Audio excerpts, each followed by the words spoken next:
My name is Madison Brooks, and I was born on December 24th, a day that most people associate with magic, anticipation, the smell of cinnamon, and the sound of bells.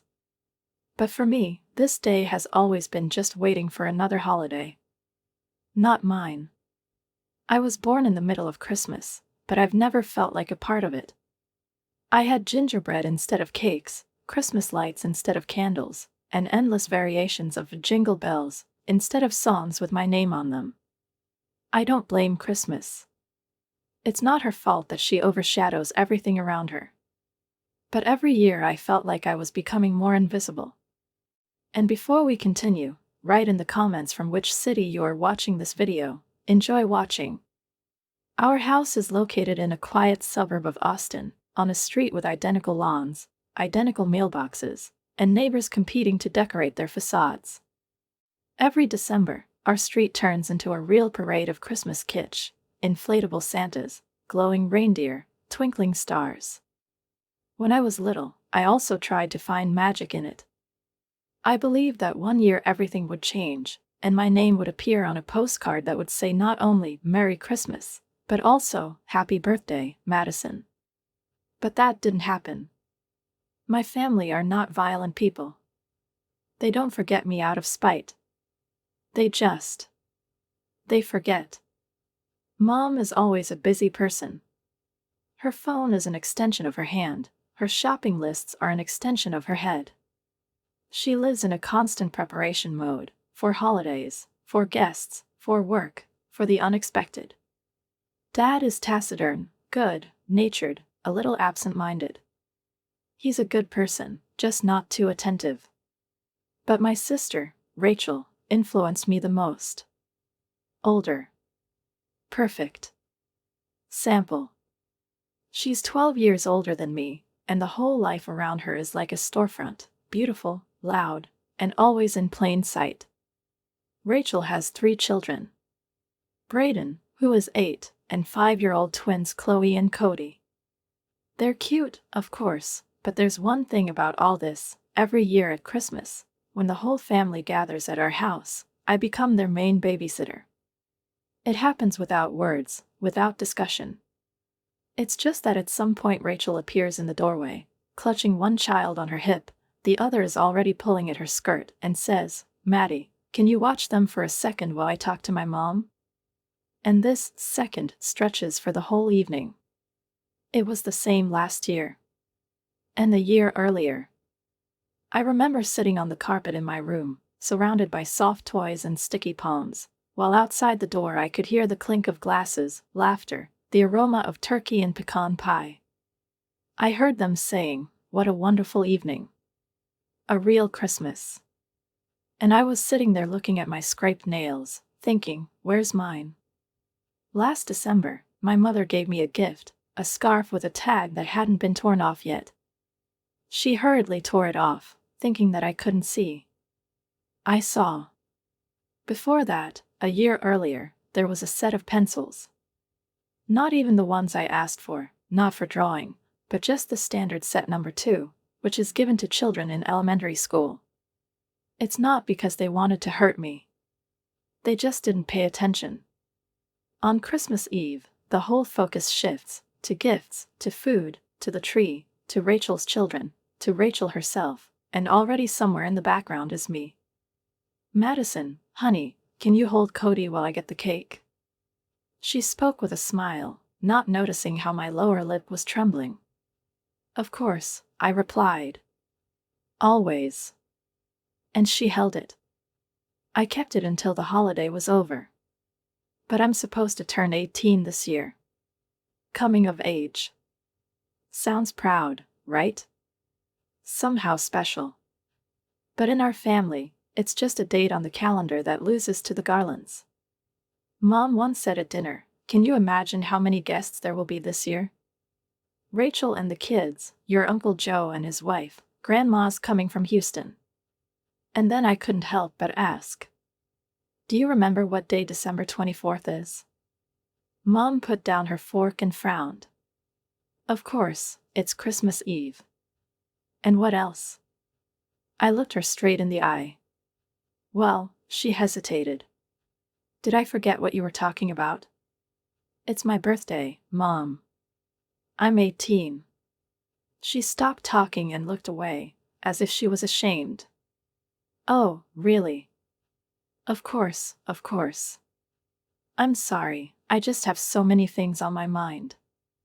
We'll definitely figure something out, okay? Something. I hate that word. It means nothing specific. It means a discount scarf bought in a hurry. It means let's congratulate her at the same time. The only person who doesn't forget is Julia.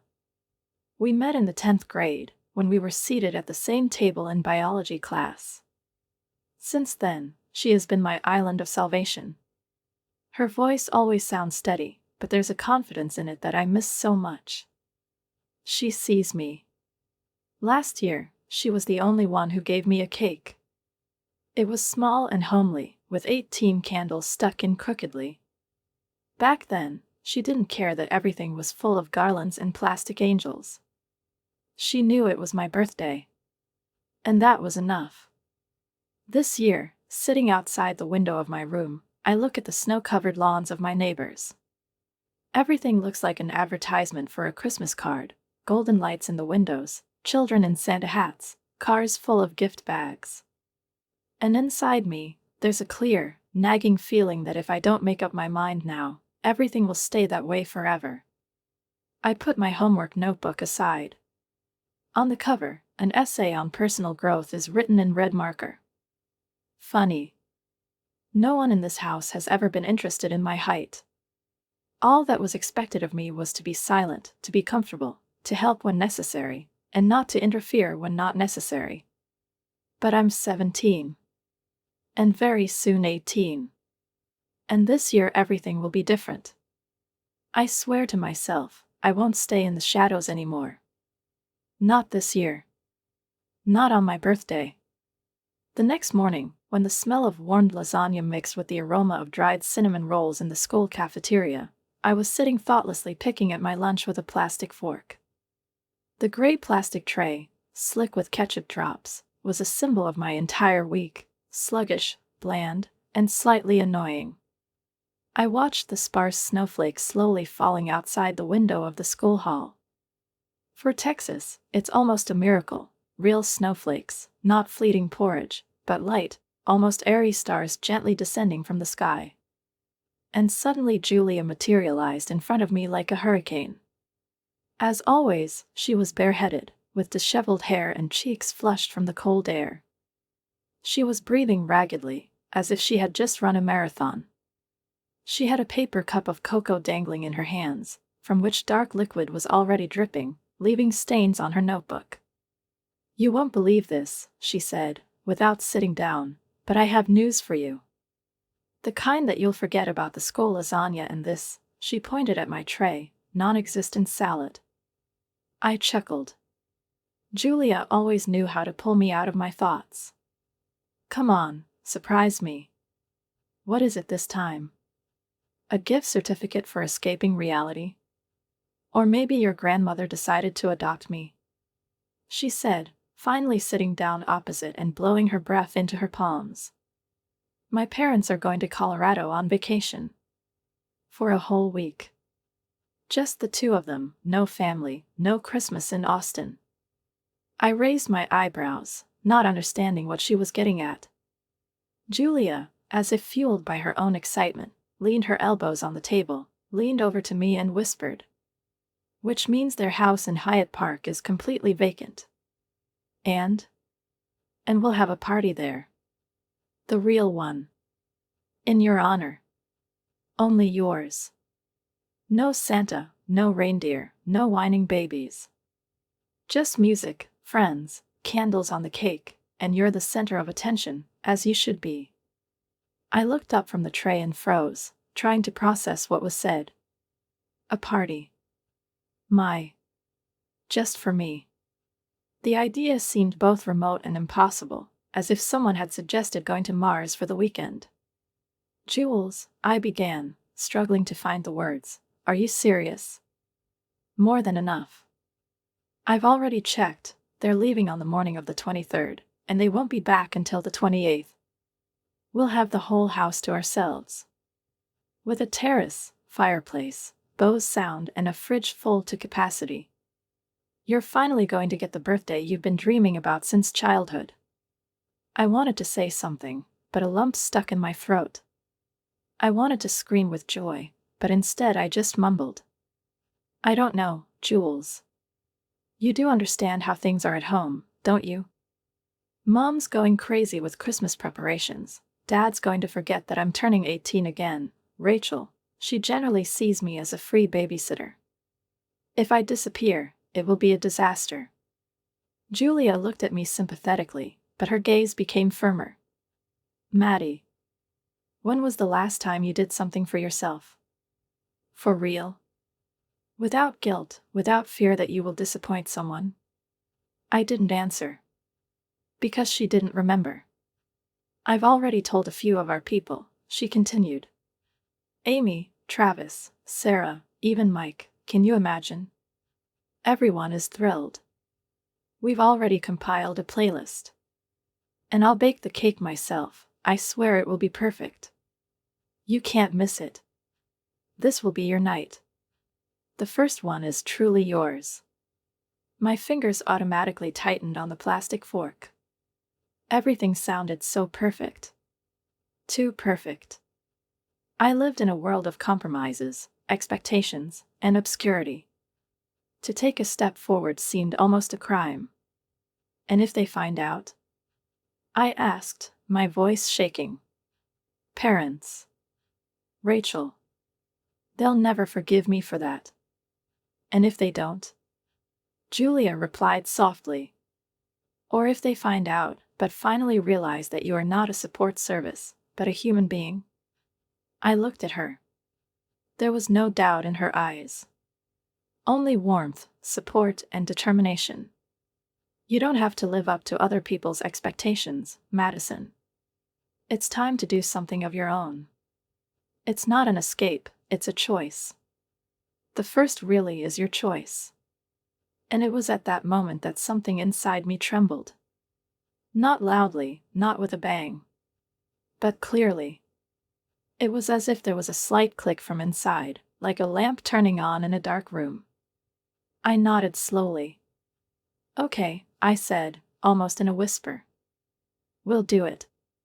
Everything has changed since that day. We started preparing in secret, as if we were planning a special operation. Between classes, during lunch, pretending to discuss homework. Julia kept a notebook, a real plan of the event, the guest list, decorations, menu, even the order in which to include the garlands. We exchanged messages in encrypted form so that no one from the family's acquaintances would accidentally overhear or tell.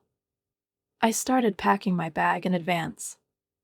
Under the bed, behind a drawer with old school notebooks, I hid my battle trophies, a black off, the shoulder dress that I bought myself at a summer sale, patent leather shoes with small heels, and earrings, a gift from Julia for her last birthday. I knew that I would leave in the evening as soon as the party started, under the pretext of going to the store. No one will notice. They never notice. Every night before going to bed, I closed my eyes and imagined, I walk into Julia's house, and there are Christmas lights, but they're not Christmas lights, they're mine. The music isn't playing from Walmart speakers, it's real, live, and everyone is smiling because they're happy to see me. For the first time, I allowed myself to hope. Not just to dream, but to truly believe. That was the first spark. A spark of who I could be. And it was getting brighter every day. December 24th began, like all similar days in our family, with the morning noise and fuss, with the smell of cinnamon, oatmeal heated in the microwave and the clink of dishes, which seemed louder than usual. Outside, frost stained the glass with intricate patterns, but real chaos was already beginning in the house. Voices mixed with music, rapid footsteps, the sounds of doors opening and slamming, everything testified to the coming of another great day, but not mine. Never mine. I went down the stairs, straightening a tangled lock of hair as I went, and immediately fell into the whirlpool of what was happening. Mom was running between the kitchen and the living room, her face crimson from heat and stress, holding a cookie tray in one hand and a phone in the other, on which she was loudly dictating a to-do list to someone. Christmas music played from a portable speaker, chanting over the bustle like a conductor trying to hold back a crumbling orchestra. Dad, immersed in the garlands, was untangling them, muttering something under his breath, and the old cat, Milo, not impressed by the holiday, stretched out impressively under the Christmas tree, which had just been installed in the corner yesterday. "Maddie, honey, can you help Rachel?" Mom said, not even looking in my direction. Her hands are full, and the children are already on their ears. Of course I can. Why not? I'm here anyway, right? It's my birthday. Or not. Rachel appeared in the doorway, with the youngest, Chloe, in her arms and 2 bags of gifts. Her face was glowing, her makeup was flawless, her hair was styled, and her voice was already tired from the noise, laced with the usual commanding tone. "Maddie, honey, here, hold Chloe, please." Cody had already crawled under the table, and Braden had spilled something on his jacket. "I'll just be a minute." She handed me the girl without even waiting for an answer. The minutes passed. Then half an hour. Then more. Chloe squeezed my fingers with her tiny ones, and a scream came from the next room. "Cody, no. Don't touch the wires." Followed by the sound of shattering glass. I put Chloe on the floor and ran towards the sound. Cody was standing by the Christmas garland. One of the light bulbs burst, shards scattered across the floor. Dad was grumbling, Mom was wringing her hands, and Rachel was wiping wet footprints off the floor. "Maddie, keep an eye on him while I clean up." "You are welcome." "You are welcome." This word has long lost its essence in our family. It meant, you're not in a hurry anyway. You already have to. I nodded, without making a sound. It all repeated itself, like a scene from a play that is played every year according to the same script. Around lunchtime, my dad came up to me with a gift. He was holding a crumpled, poorly sealed package with a sticker saying, "Merry Christmas," crookedly sticking out of it. Without a name. Without mentioning the birthday. I accepted it in silence. She unfolded it. Inside was a beige sweater, 2 sizes too big, with some kind of awkward pattern. He smelled of plastic and dust. "It's warm," Dad said, patting me on the shoulder as if it were an argument. "I thought you might need it." "Thank you," I replied, trying not to show how hurt my heart was. "Thank you for remembering that I exist, at least at this moment. But not for forgetting what I've been asking for all year, a phone." My old phone was stuck on the message screen once again and refused to reboot. I showed it to my mom a month ago. And 2 weeks ago. And a week ago. She nodded absently, said she would see what she would discuss with Dad, and disappeared into the shopping lists. No one remembered how old I was today. No one said, "Happy birthday." They just assumed that I would be here, as always, to help, to smile, to be comfortable. Be invisible. I went upstairs to my room. There was a silence outside the door that had been missing all day. I slowly took off my sweater and hung it on a chair. She sat down on the bed and took out a pre-packed bag from under it. Everything was ready, the dress, neatly folded, shoes wrapped in cloth, charger, purse, lipstick. My heart was beating somewhere in my throat. Fear and determination locked inside, like 2 fighters in a ring. I went to the mirror. She looked at herself. The light from the lamp fell softly on the face, making the skin slightly golden. I looked like an adult. Almost like a woman. But inside, there's still a girl who's been waiting to be seen. Mom's voice came from downstairs. "Madison, we're out of oranges. Can you run to the store? Just make it quick, okay? Until everything is closed." How many times have I heard such requests? Dozens? hundreds. But this time I didn't answer. I just took out a dress and put it on. Slowly, with a kind of reverence, as if she were putting on armor. She threw on her jacket and picked up her bag. There was no one in the stairwell. Everyone was busy, some with decorations, some with conversations, some with cleaning. I walked past the kitchen. Mom was standing at the stove, didn't turn around. I went outside. The door closed behind me with a barely audible click. The wind ran across my cheek, sharp, December, reminding me that the evening would be cold. But I didn't care. I was walking along a street illuminated by flashing lights, among houses where every family celebrated their Christmas. Children were unpacking presents outside someone's window, and laughter could be heard somewhere. But I was walking towards my freedom. Not for the holiday, but for myself. The bus stop was empty. I sat down on a bench, put my bag next to it and closed my eyes. A few minutes later, the bus pulled up, the doors opened, I went up the steps and, throwing coins into the receiver, went deeper. She sat down by the window. The windows were shaking from the cold, and I saw my face in the reflection, calm, but there was a storm inside. Fear, joy, anxiety, impatience. I left at night, not knowing what would happen next. But I knew for sure that I would not remain in the shadows today. Today I choose myself. When the bus stopped at the corner of Laurel Street, I got out clutching my bag as if it contained more than just a dress, a purse, and an old phone. The air was fresh and cool, smelling of wet fir branches and the smoke of fireplaces wafting from neighboring plots. A clear, starry night hung over the roofs of the houses, the perfect backdrop for something important, something new.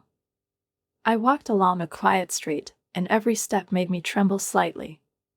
My heart was pounding in my chest, not from fear, but from something more, from a premonition of a moment that would be remembered forever. Julia's house in Hyatt Park stood like a lighthouse, illuminated by the soft glow of the lamps. No screaming deer or inflatable snowmen, just the warm glow of windows and light music coming from inside. I went up the steps, touched the bell, and a moment later the door swung open. "Maddie!" Julia shouted, beaming like a Christmas star, only much more real. "You came. Happy birthday, baby." She grabbed my arm and pulled me into the house. I took a step and the world changed. Everything in the living room breathed my name.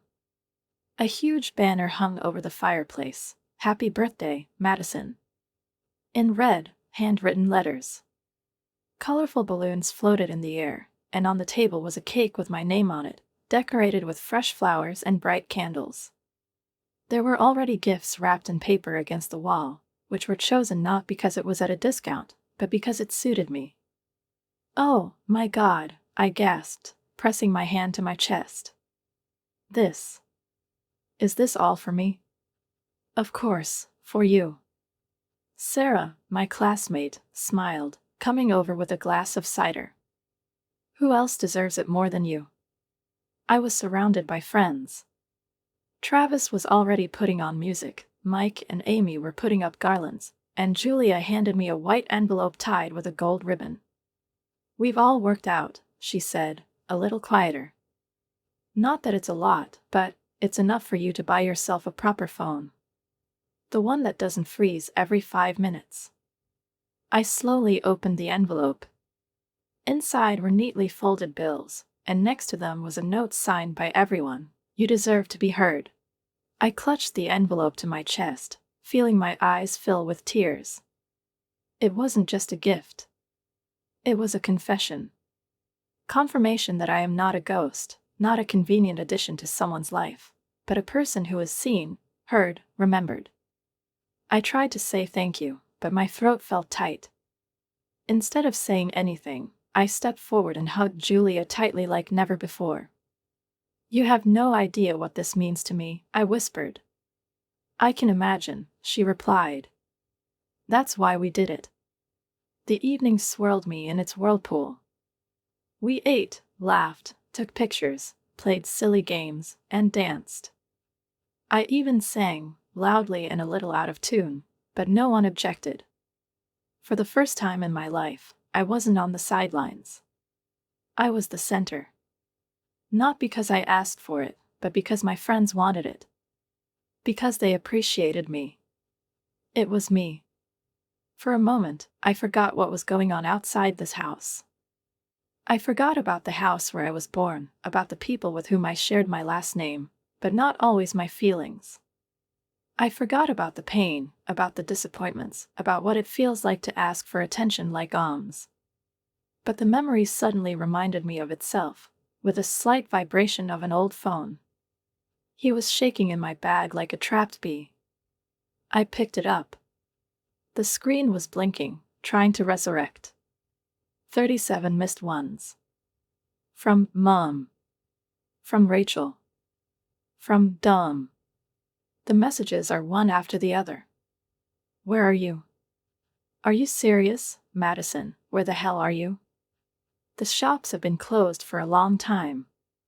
Do you know how you framed Rachel? The children are crying, you just disappeared. And finally, just tell me you're okay. Please. That please hit harder than all the accusations. For the first time, there was something like concern in him. Not an order, not a demand, but a request. I went out onto the veranda. The cool air hit my face, sobering and invigorating. I pressed call. Madison? Mom's voice exploded from the speaker. Where have you been? We're crazy. Why aren't you answering? Hi, Mom, I said calmly. Quick question. What day is today? What? She hesitated. It's Christmas Eve, of course. And you're wrong, I interrupted. Today is my birthday. I'm 18. Have you forgotten? There was a pause. The silence lasted forever. It was so deep and heavy that it seemed as if the world had stopped spinning. Madison. I'm fine, I continued. I'm at Julia's. We threw a party. In my honor. Because it's my birthday. And, you know, for the first time in my life, I feel like this is really my day. I'm not coming home today. I'll stay here. Because these people remember who I am. And that it's not just Christmas today. I disconnected the call without waiting for an answer. My hands were shaking slightly, but inside there was a feeling of incredible relief. It's like I've thrown off the heavy coat I've been wearing all my childhood. I returned to the house. Julia was standing by the fireplace, holding a glass in her hands, her eyes searching for mine. I nodded at her. She came over. She took my hand. Is everything okay? What is it? She asked. Now it is, I replied. Now for real. And that night, among the smiles, dancing, and candles on the cake, I realized what it was like to be not just invited to a celebration, but to be the cause of it. To be seen. Be yourself. The 2 days that followed my little revolution stretched like a lifetime. They were quiet and light, like the fluffy snow that fell the next morning, covering the roofs and trees with a white, almost fabulous blanket. I stayed with Julia, as if I had detached myself from one reality and entered another, a gentle, kind, calm one. We did not discuss when I would return home. There was no need. Neither of us wanted to rush it. Julia's house has become a refuge for me, not only from my family, but also from the whole role in which I have existed for too long. I was not a guest, not a temporary tenant, but just myself, with warm socks, a cup of cocoa and evening conversations until midnight. We went shopping, slowly picked out a new phone for me. I held different models in my hands, tried the weight, compared the screens, and at some point, when the seller handed me a box labeled reliable, without excess, I realized that this was exactly what I needed. Not fashionable, not the latest, but mine, chosen by me, bought with money raised by friends who knew how important it was for me to feel that I was seen. After the store, we went to the park. We were sitting on a bench, eating ice cream, laughing at how ridiculous it looked on a cold December day. I allowed myself to be ordinary. Not an official, not an auxiliary, not an errand girl. Just a girl. We took photos, flipped through memes, and exchanged stories that didn't touch on responsibilities or guilt. It was the first day in my life where I didn't feel heavy. And, to be honest, I was afraid that she would come back. On the second day, my phone, now new, clean, with a smooth screen, made a short vibrating sound. A message from Mom. Madison. I'm sorry. We want to talk when you're ready. I read it 3 times. There were no threats, reproaches, demands. Only regret. And a request. I showed Julia the message. She nodded. I think you already know when you're going, she said, putting her hand on my shoulder. Just take your time. Do it for yourself. And here I am standing in front of the door of our house. Not a stranger, but also not quite native. A home that I returned to not as a child, but as someone else. I sigh, adjust my scarf, and press the handle.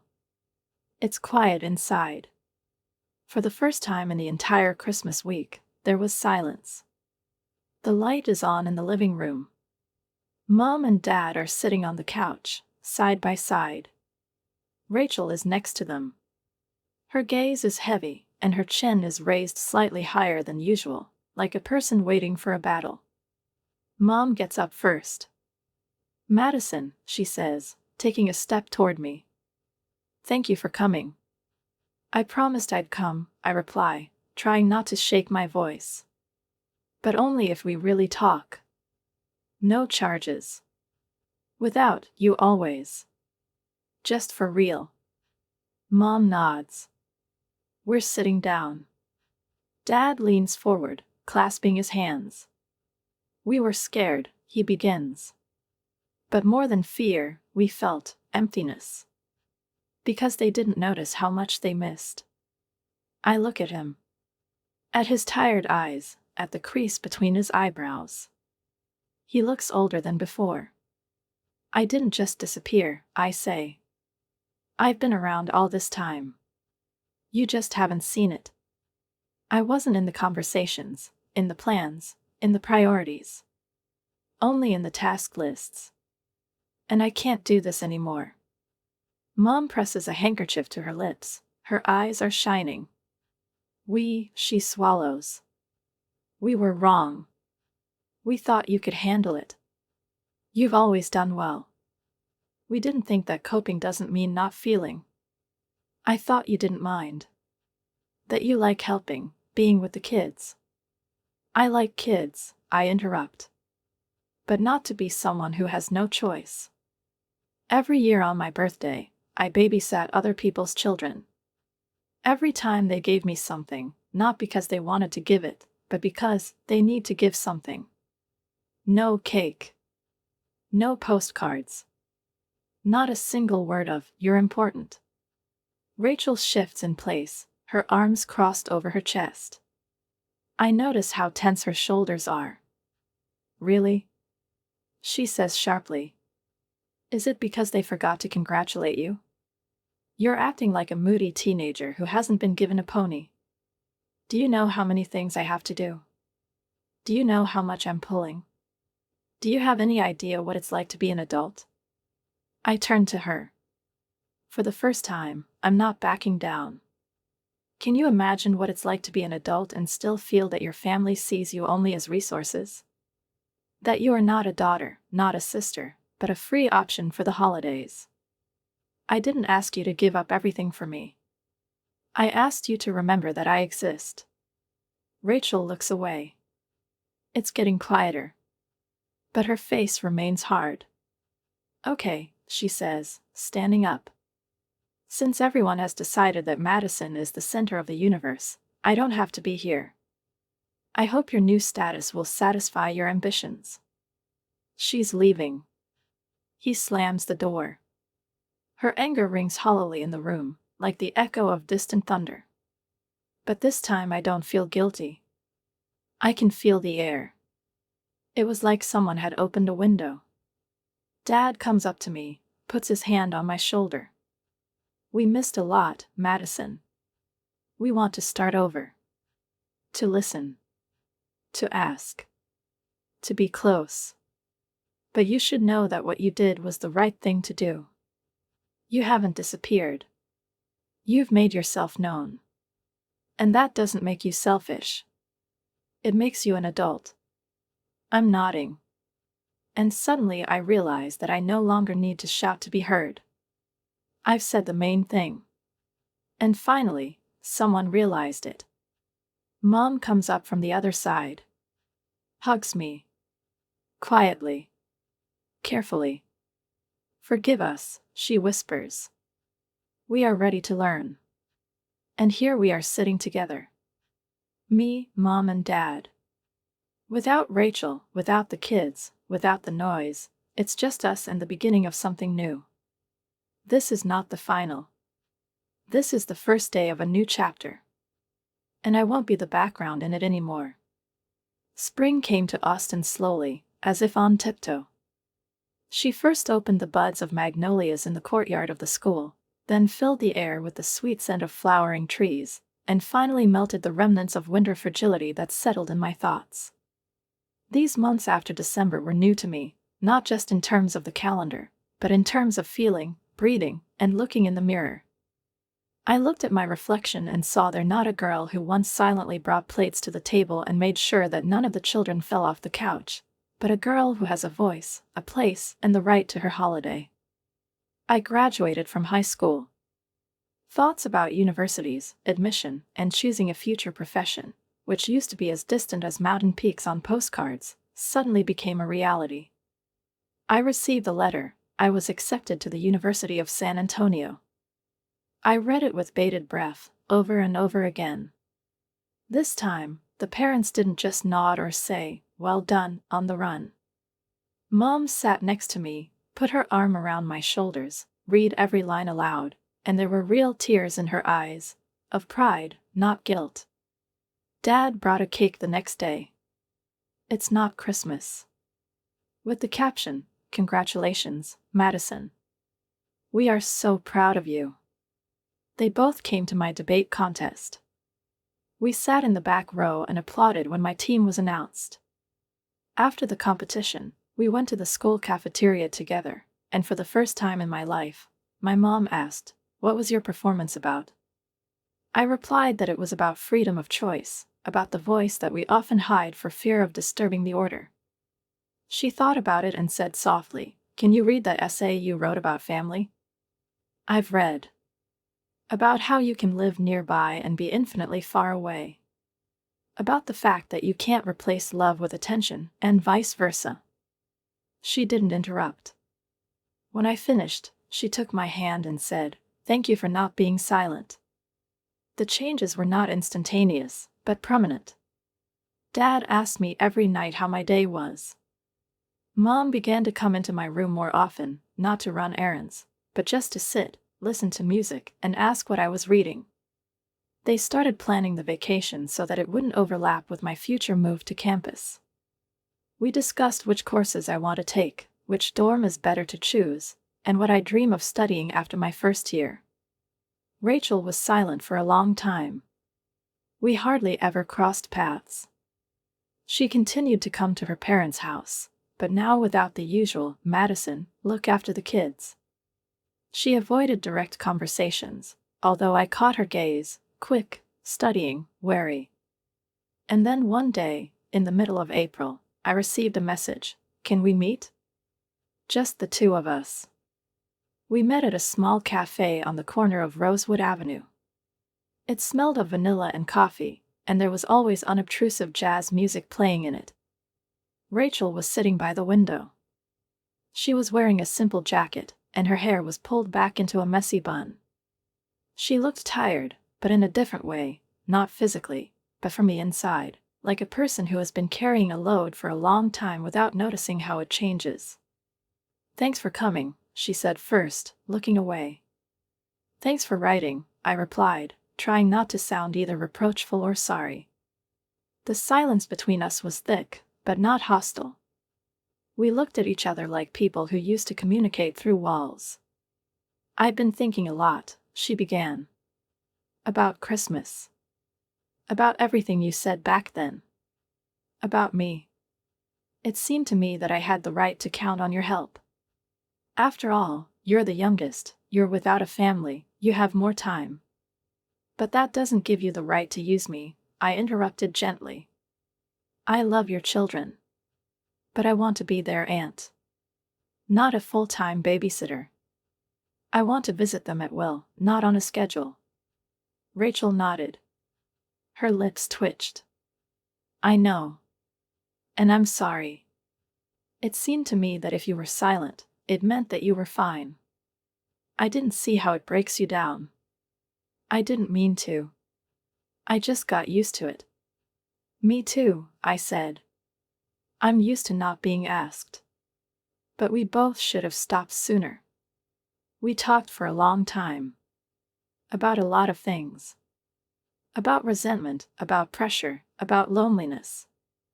She confessed that she felt neglected when my parents started noticing me. I confessed that I felt unnecessary all my childhood. And somewhere between the third latte and the muffin crumbs, we found a thread that connected us. Not as rivals, but as sisters. We didn't become friends overnight. But we became honest. And this is already a huge step. Autumn came to Austin almost suddenly. The leaves began to fall, golden paths remained on the asphalt, and the wind became slightly prickly. My parents threw me a party. Not on the occasion of Christmas. Not in addition to something.